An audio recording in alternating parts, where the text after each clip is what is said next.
Hello everyone, welcome to Frightful Whispers. I'm here to guide you into the shadows tonight. I know you're using this video to unwind and drift off to sleep. So, before we begin, don't forget to like the video and subscribe to the channel. Where are you watching from? And what time is it for you? Now, get cozy, relax, and let the whispers of the night take over. I should have known something was wrong the moment I turned on that damned radio. I hadn't been able to sleep for weeks, but I'd always managed to ignore it. Insomnia wasn't anything new, just another night spent staring at the ceiling, counting the ticks of the clock, wondering if my body would ever let me rest again. But recently, something was different. There was something in the quiet, something I couldn't explain. It started softly, like a whisper beneath the usual hum of the night. The kind of whisper that lingers just beyond your reach, just loud enough to make you doubt your own mind. It all started when I found the radio. I didn't even want it at first, just some old, beaten-up thing from a thrift store. The kind of relic you might think about restoring for a moment but forget about as soon as it was out of sight. But there was something about it. The sleek black casing, the tarnished dials, the way it seemed to call to me. So I brought it home.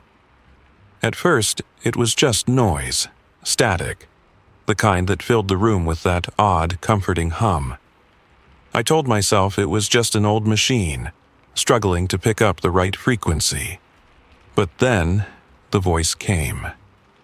It was faint at first, almost like a passing thought, like my brain was playing tricks on me. But it wasn't my mind, I could tell. It was real. The voice cut through the static, a soft, rasping whisper. Mark. It spoke my name, my real name, not just any name, it knew me. I jumped, my heart slamming against my ribs, but I quickly dismissed it. I mean, it had to be the radio, right? It was old, it probably just malfunctioned. But then it came again, louder this time, more insistent. Mark! It was the same voice, but now it was clearer, too clear, like it was speaking from the corner of the room, standing right behind me. I turned slowly, my eyes darting around the apartment as if expecting someone to step out from the shadows. But there was nothing. Just my empty, dimly lit living room. And yet, the voice continued. We're waiting for you, Mark. I froze. How did it know my name? My fingers shook as I reached for the dial, the cold metal knobs seeming to mock me with their weight. Was I going mad? I turned the dial, hoping to cut off whatever this was, to stop the madness before it took root. But the voice didn't stop. It intensified. It became more urgent, more alive. Mark, come closer. We've been waiting for you. My skin crawled. The air in the room had grown cold. I hadn't even noticed until now, but it was like I was suddenly standing in a freezing fog, the kind that feels like it's crawling through your bones. I could see my breath in the air.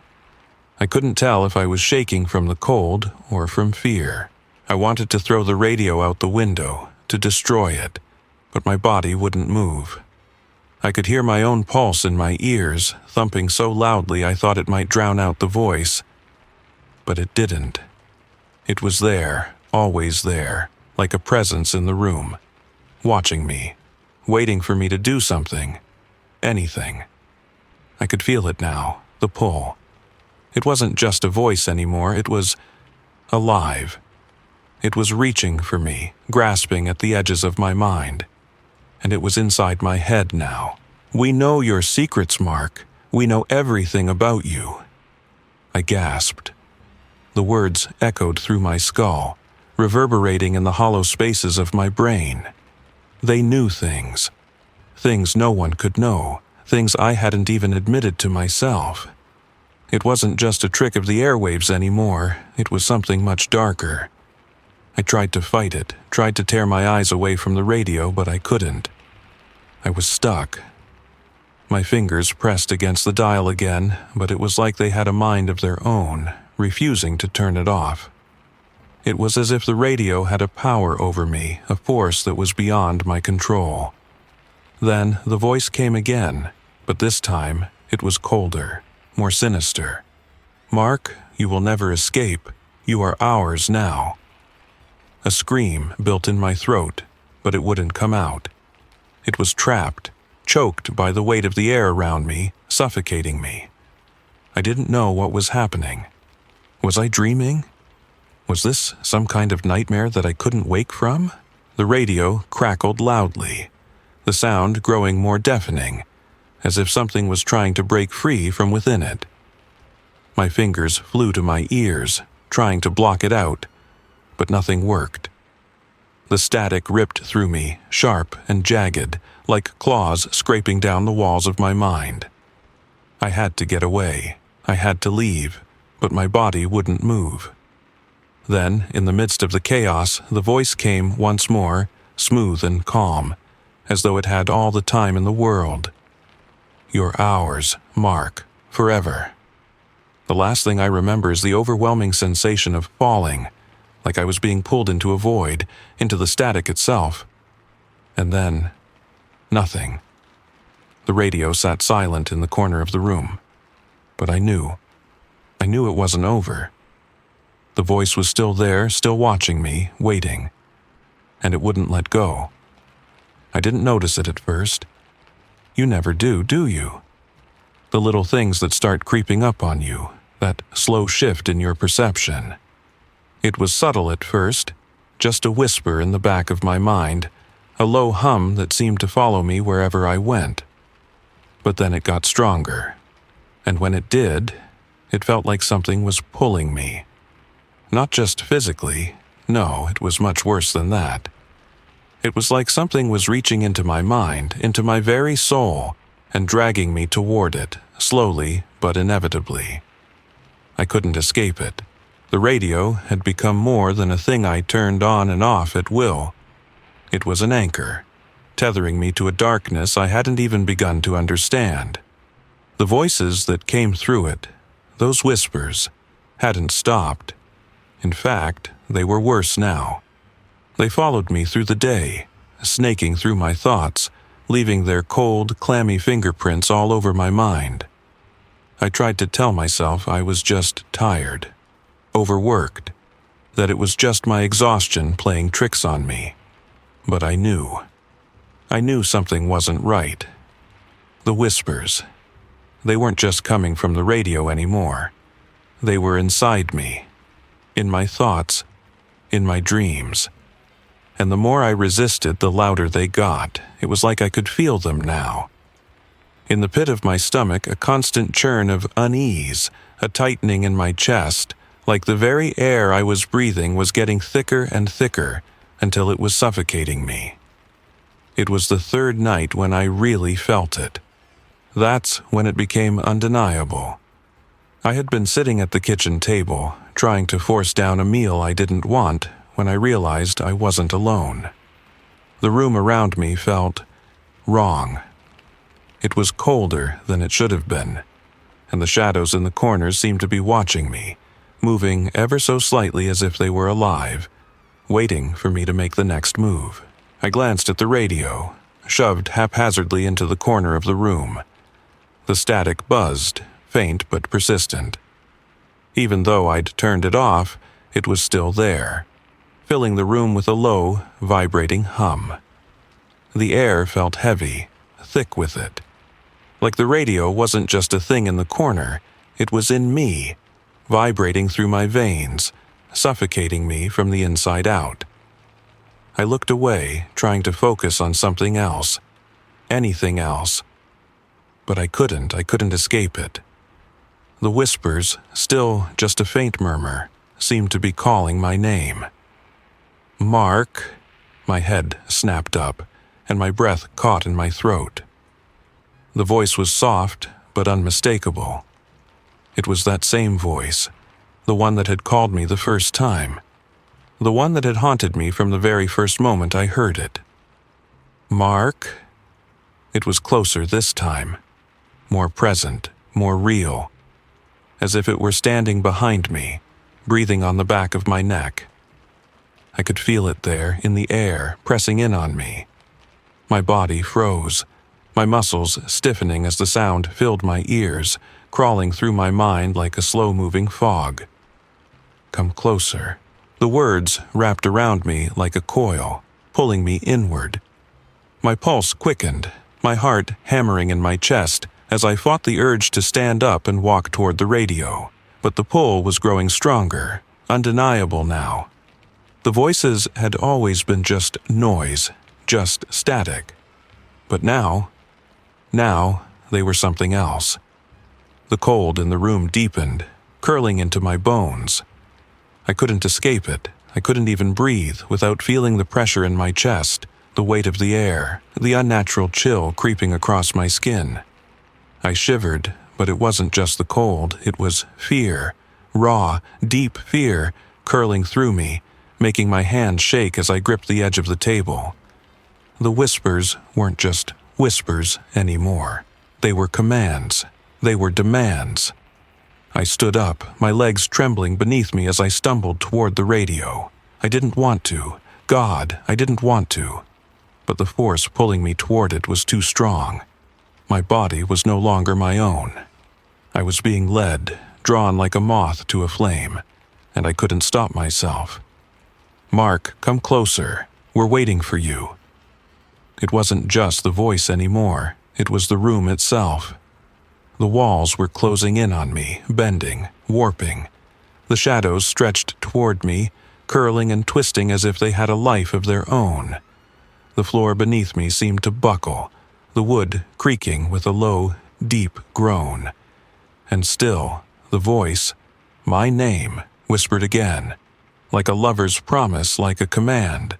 My mind reeled, desperate to cling to something, anything that made sense. But there was nothing. The only thing I could feel was the pull, stronger now, suffocating me. I couldn't breathe. My chest was tight, my lungs refusing to take in air. It was as if the very atmosphere was turning against me, pushing me forward, forcing me to obey. Come closer. The words whispered again, and this time they were right next to me.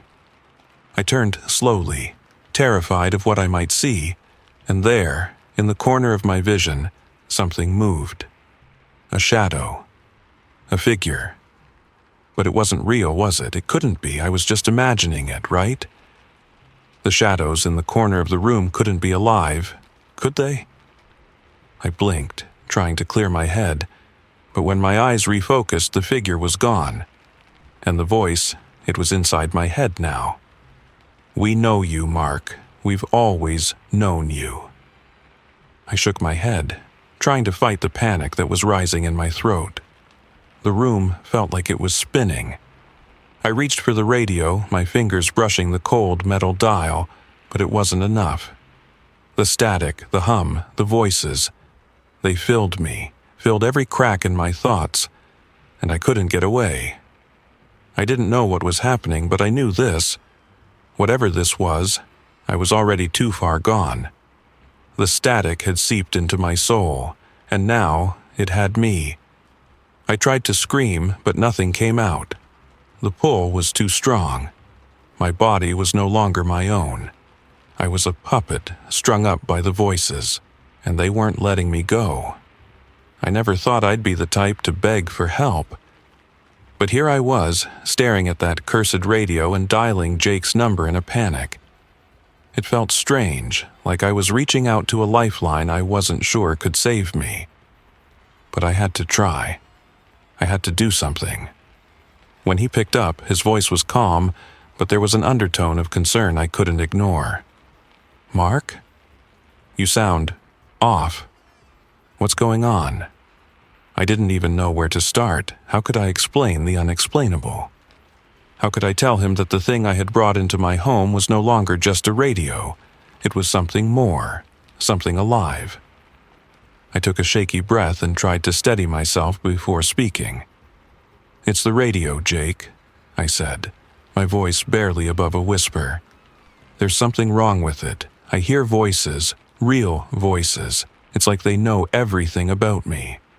I can't get them to stop. Please, Jake, you've got to help me." There was a pause on the other end of the line, and in that silence, I could almost hear his mind turning over the words I'd just said. Finally, his voice came through, calm but skeptical. "Mark, you've been losing sleep. You're exhausted. Maybe this is just some side effect of the insomnia. Could it be your mind playing tricks on you?" I clenched my teeth, frustrated. Of course, he'd try to explain it away, but I knew the truth. I knew what I was hearing. I had no choice but to insist. "No, Jake, I'm not imagining it.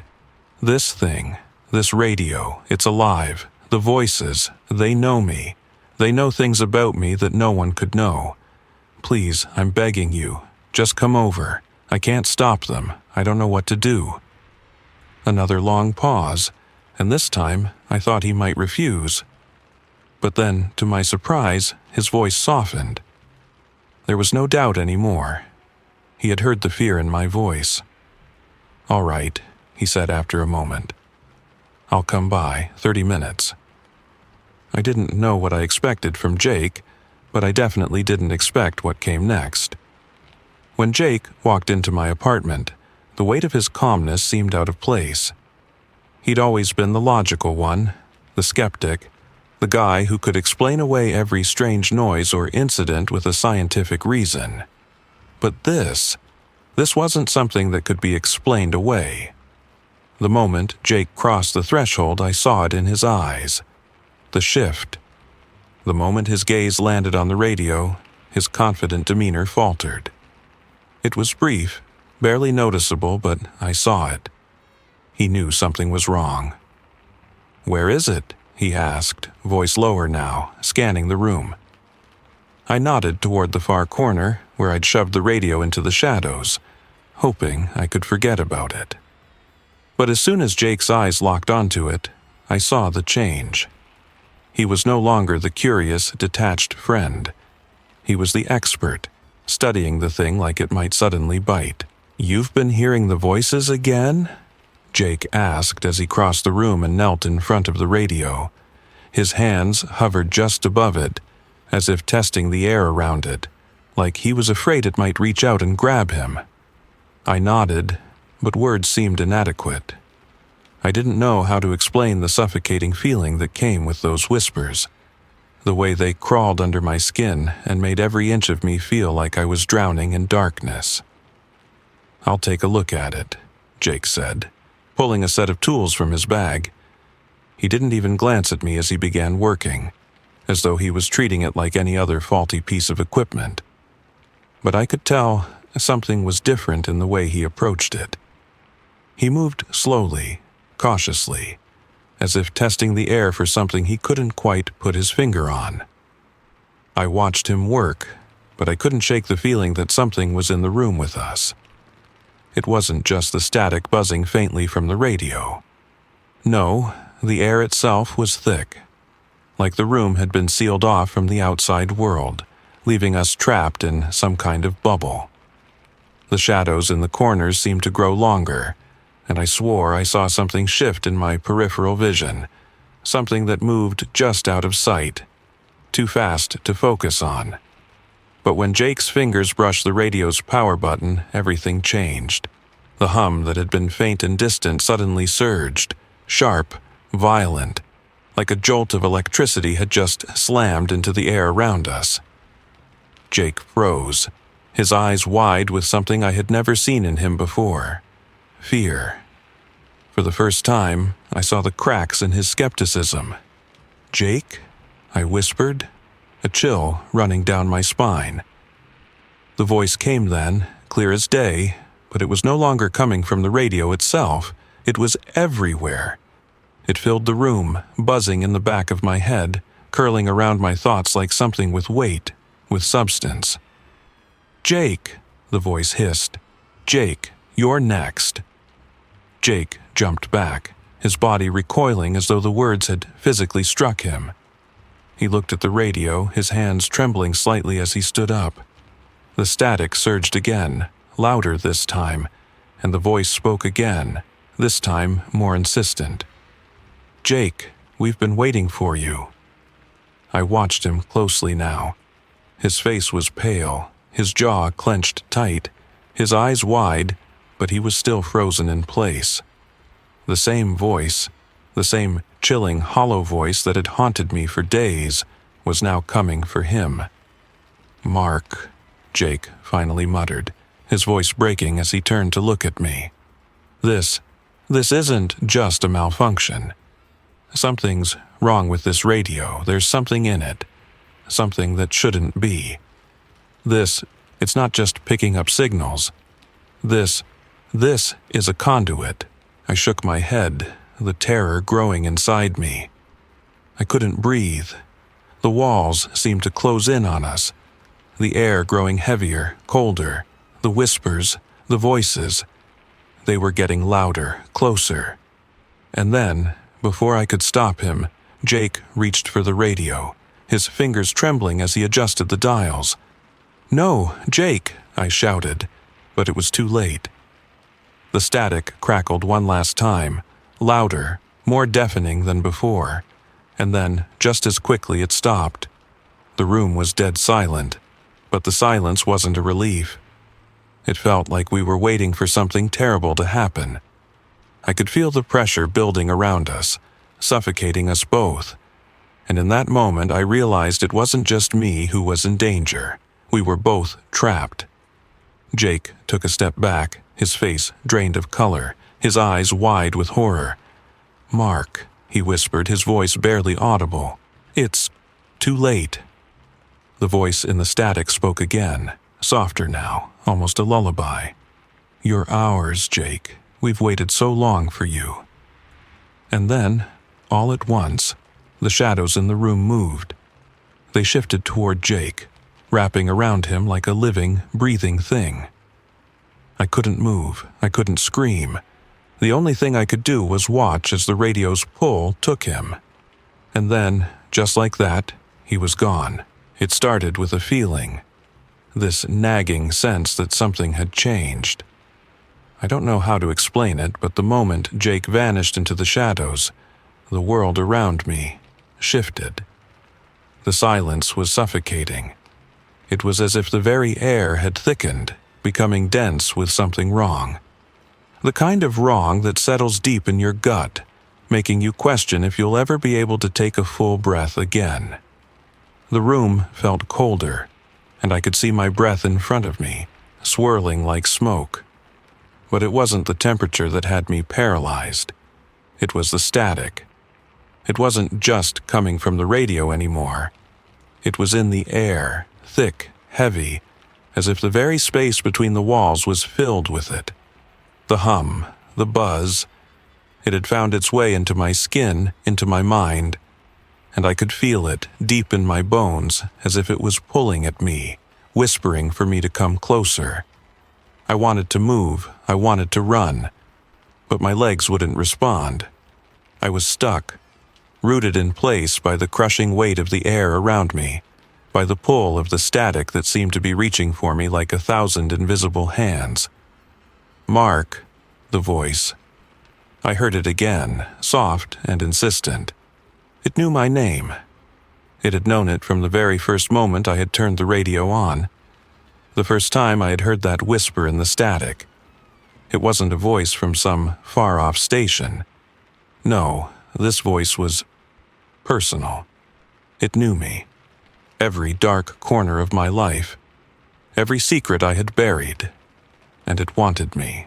"Mark," it whispered again. This time louder, as if it were right behind me, breathing on my neck. I closed my eyes, trying to shut it out, but it was inside me now. The air around me was alive, thick with voices, shadows, and something else. Something far worse. The very walls of the room seemed to pulse, as if they were breathing, expanding and contracting with every word the voice spoke.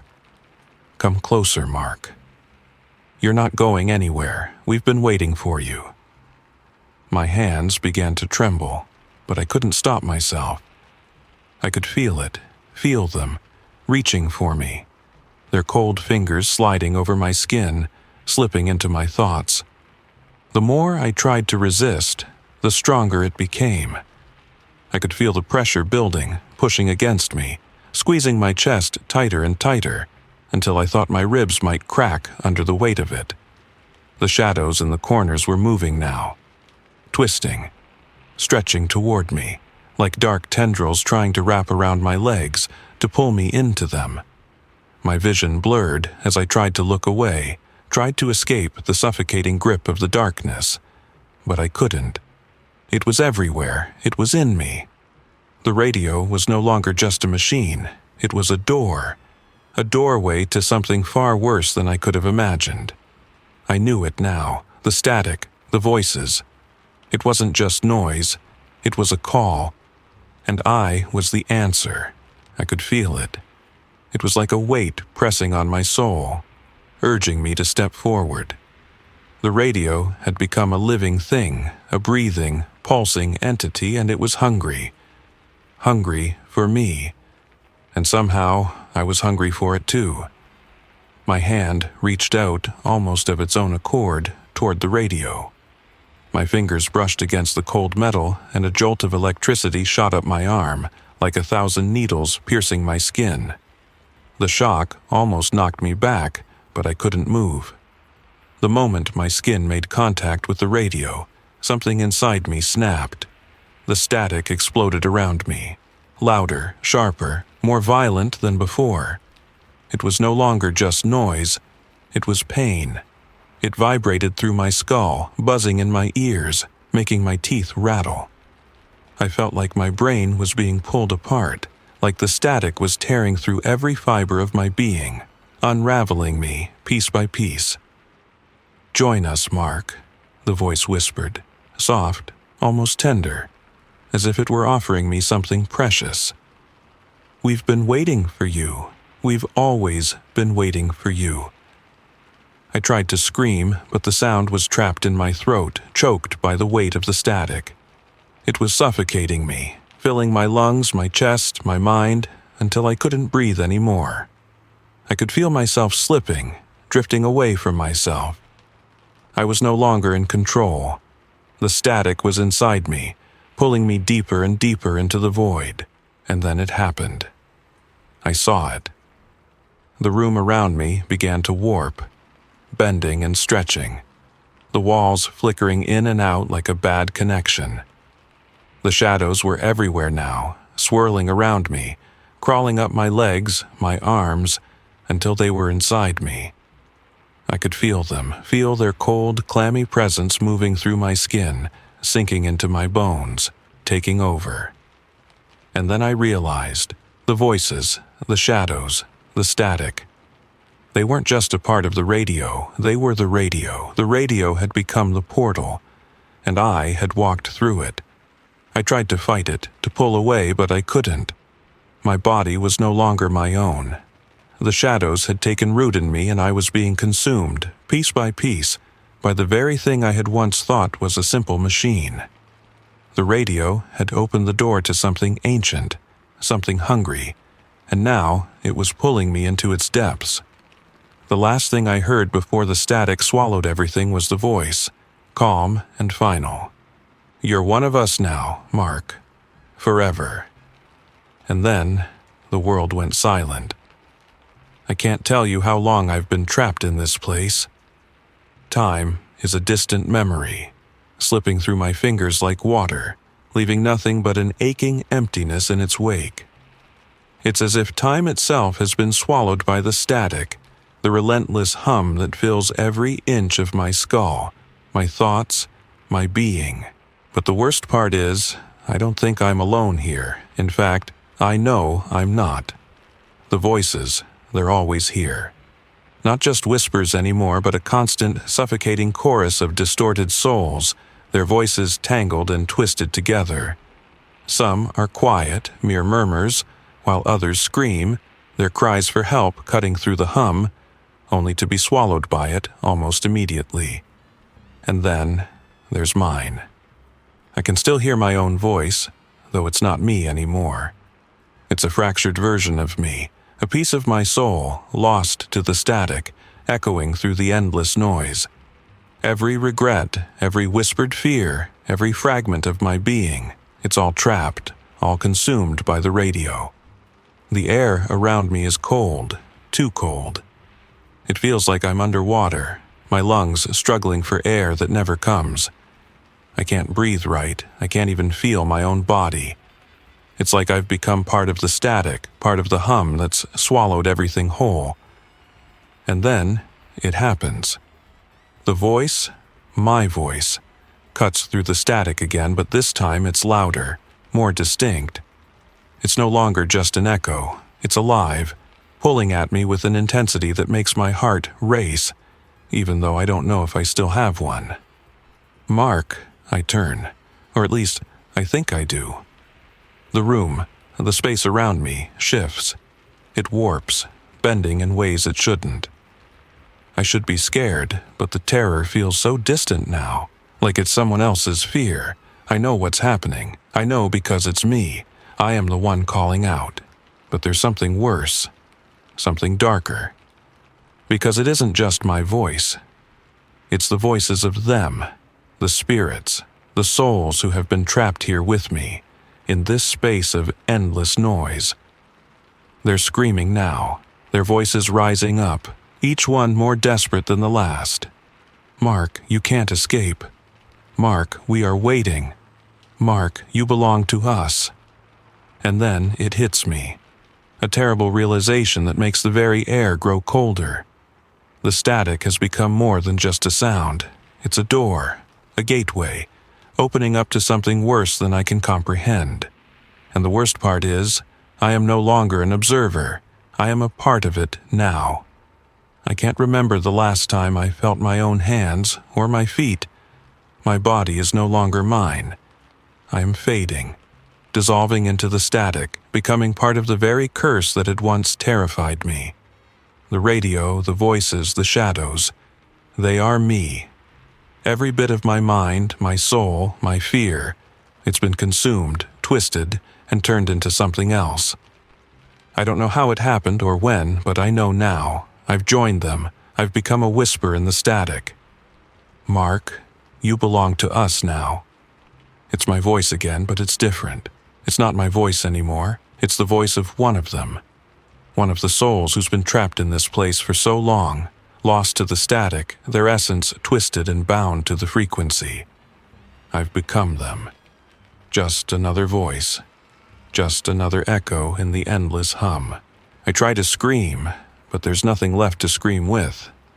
My throat is empty, my body hollow, my soul consumed by the radio. The static fills my mind, and the whispers drown out everything else. I try to fight, but there's nothing left to fight with. Every resistance I try to muster is swallowed by the voices, the static, the curse. And then, I hear it. The radio. It calls to me once again. But this time, it's not a distant whisper. It's a command. Mark, it says, louder than ever, the voice twisting, becoming many voices all at once.